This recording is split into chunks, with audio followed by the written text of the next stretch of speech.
안녕하세요. 아내의 림프암을 항암 치료 없이 완치한 면역 닥터 서정원 원장입니다. 오늘은 암 환자분들이 진료실에서 많이 듣게 되는 혼란스러운 주제 중 하나를 다뤄보려고 합니다. 바로 칼륨 수치가 높으니 과일과 채소를 끊으세요 라는 권고입니다. 항암 독성으로 입맛도 없고 기운도 없는데 그나마 비타민을 보충하려고 먹던 신선한 채소와 과일까지 먹지 말라고 하니 막막하셨죠. 암 환자는 육류와 유제품 섭취를 제한하고 채소를 많이 먹어야 한다는 전문가의 말을 듣고 식단을 바꾸었다면 더 당황스러울 겁니다. 하지만 진실은 여러분이 드신 채소 한 접시 때문에 칼륨 수치가 올라간 게 아니라는 사실입니다. 채소와 과일에 들어있는 신선한 영양소 섭취를 차단하면 암 치료는 더 어려워집니다. 이 영상을 통해 항암 치료 중 칼륨 수치는 왜 올라가는지, 그래서 채소를 진짜 먹지 말아야 하는지에 대해 알려드리겠습니다. 항암 치료 중인 환자에게서 고칼륨 혈증이 나타나는 이유는 크게 두 가지로 귀결됩니다. 첫 번째 원인은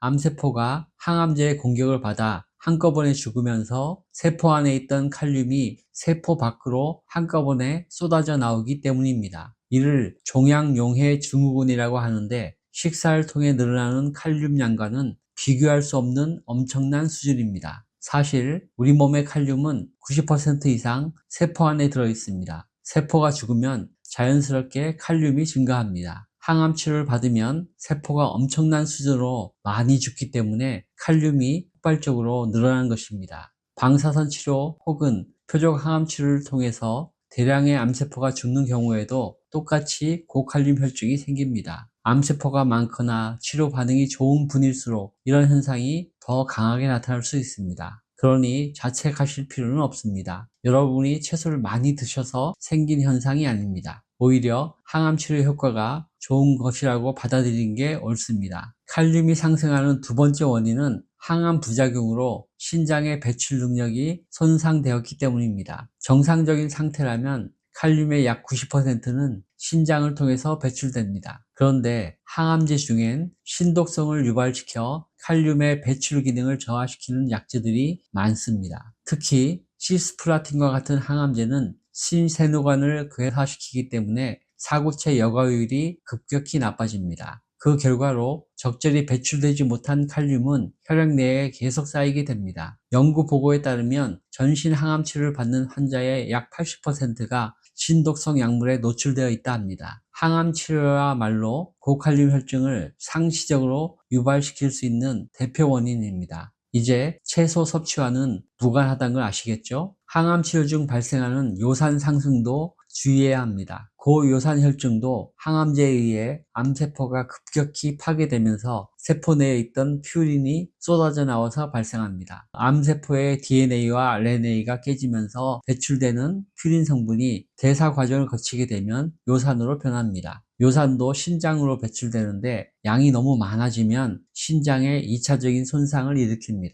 요산이 산성인 소변과 만나면 결정화되면서 신세뇨관을 막아 염증이 생기고 급속히 신장은 망가집니다. 이처럼 고칼륨 혈증이나 고요산 혈증은 사실상 항암제 독성으로 인해 신장의 배출 능력이 저하되었기 때문에 생기는 것입니다. 정상적인 신장 기능 상태라면 우리가 먹은 칼륨이나 요산 관련 식품 섭취만으로는 생기지 않습니다. 많이 먹어서 생기는 문제라기보다 배출하지 못해서 생기는 문제라는 것을 아시겠죠? 원인을 알아야 해답을 찾을 수 있습니다. 글루타치온은 항암 독성으로 인한 고칼륨, 고요산 혈증의 예방에 도움이 됩니다. 글루타치온이 고칼륨 혈증이나 고요산 혈증 수치를 직접적으로 낮추는 것은 아닙니다. 하지만 항암제로 인한 신장 손상을 막음으로써 전해질 불균형이 악화되는 것을 방지하는 효과가 있습니다. 시스플라틴과 같은 항암제는 신세뇨관을 손상시켜 칼륨과 요산 배설에 장애를 일으킨다고 말씀드렸습니다. 글루타치온은 항암제의 독성을 직접 중화하고 신장이 정상적인 배설 기능을 유지하도록 도와줍니다. 또한 글루타치온은 강력한 항산화 작용을 통해서 세포막의 산화를 막아줍니다. 이미 신장 기능이 저하된 경우라면 항암 치료 직전 혹은 직후에 병행 투여하면 고칼륨 혈증을 방어하는 데 도움이 됩니다. 시스플라틴 투여 30분 전에 글루타치온을 정맥 주사했더니 환자의 신장 기능 저하가 유의미하게 억제되었다는 임상 결과도 있습니다. 항암제 투여를 종료한 직후 투여하면 말초신경병증과 신독성의 빈도를 낮춰준다는 연구도 다수 있습니다. 저는 항암 치료 후 48시간 이내에 내원해서 글루타치온 정맥 주사 치료를 받도록 권유하고 있습니다. 24시간 이후의 투여는 항암 후 피로 개선이나 간 수치 회복 등에 더 초점이 맞춰져 있습니다. 하지만 반복적인 항암 치료를 받고 있는 암 환자의 80%는 간독성, 신경독성, 신장 기능 저하 등 복합적인 위험에 처해 있습니다. 그래서 저는 다량의 생리식염수에 글루타치온을 투여해서 신장의 여과율을 높이면서 간과 신경의 독성도 함께 제거하려 노력합니다. 글루타치온이 가진 강력한 항산화 기능은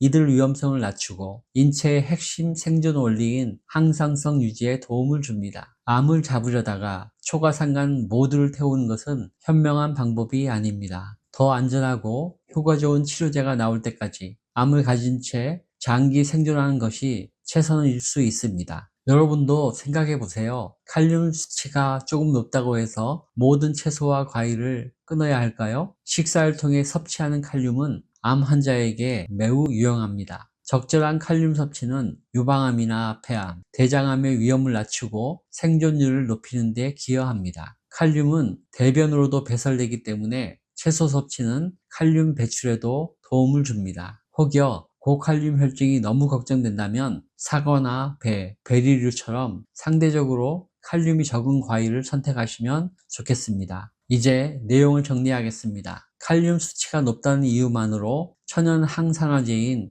채소와 과일을 멀리하지 마세요. 칼륨 상승의 진짜 원인은 채소와 과일이 아닙니다. 항암제가 원인인데 억울한 누명을 쓴 것입니다. 항암 치료를 받으셨다면 48시간 내에 다량의 수액과 한기에 글루타치온 정맥 주사 치료를 받는 걸 추천드립니다. 우리 몸은 생각보다 강하고 체계적인 시스템을 가지고 있습니다. 몸의 기능을 강제로 억제하면서 치료하는 방식보다 몸과 협력하여 암을 케어하는 방식이 옳다고 생각합니다. 여러분의 생각도 저와 같다면 치료 방법을 바꿔볼 용기를 내보세요. 제가 도와드리겠습니다. 오늘 영상이 도움이 되셨나요? 좋아요, 구독, 알림 설정 부탁드립니다. 궁금한 점은 댓글로 남겨주세요. 더 좋은 영상 콘텐츠로 답해드리겠습니다. 시청해주셔서 감사합니다.